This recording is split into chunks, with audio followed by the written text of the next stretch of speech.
문제는 뭐냐면은 정책이 무슨 문제가 생기면 충분히 분석을 하고 그 분석에 따라서 새로운 정책이 방향성이 생기고 그 정책에 따라서 모든 것들이 바뀌어야 됩니다. 제도를 하나 바꾼다는 것은 어떻게 가야 되냐면은 충분한 문제 제기를 통해서 국민들이 문제로 인식을 해야 돼요.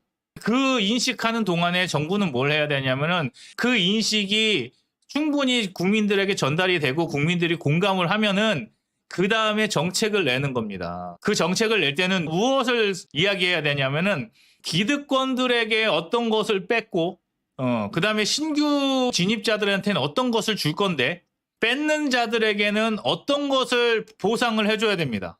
그리고 신규에게 뭔가를 줄 때는 그 명분이 있어야 되는 거고 그러니까 그런 것들을 다 정리를 해가지고 딱 발표를 해야 그 정책이 발표가 됐을 때 사회적인 문제가 안 생기고요.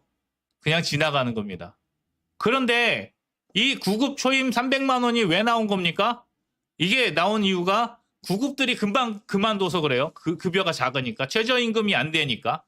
그래서 그거를 하고 나니까 어떻게 됐냐면은 그 급여 테이블이 다 망가지는 겁니다.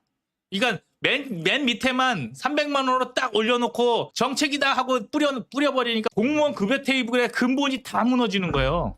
그 포인트 그거를 못 찾는 겁니다. 이게 완전 아마추어라는 게 뭐냐면은 어떤 정책을 낼 때 이 정책이 사회적으로 어떤 무리를 일으키고 다른 사람들은 어떠한 상호관계가 생기는지에 대해서 아무런 고민을 안 하는 거예요. 이거랑 똑같은 정책이 뭐가 있었죠? 사병 200만 원이잖아요. 사병들 200만 원을 줘버리니까 하사관부터 해가지고 장교가 다 망가졌죠. 그러니까 이 제도가 완전히 개판 5분 전이 되는 제도인 거거든요.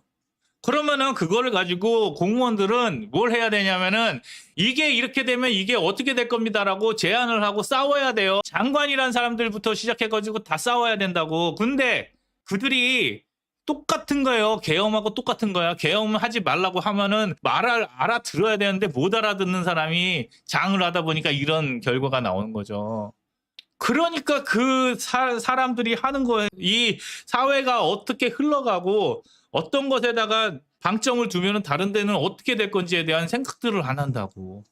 그게 큰 정부의 문제입니다. 작은 정부가 되면 될 수 있으면은 안 건드리고 이거를 어떻게 해결할까를 고민을 해야 되는데 큰 정부가 되면은 권력의 힘이 세지잖아요. 그러니까 그냥 밀어붙이면 되는 줄 아는 거예요. 작은 정부라면 굉장히 많은 고민을 해야 됩니다. 이거 하나 하려면은 병사 200만 원을 주는 것도 이제 전반적인 문제가 있어요. 공무원 300도 똑같은 거라니까요. 병사 200이나 공무원 300이나 똑같은 겁니다. 그래서 제대로 되는 게 하나도 없죠. 그러한 아마추어의 정부라는 거를 인정을 하고 가야 되는 겁니다.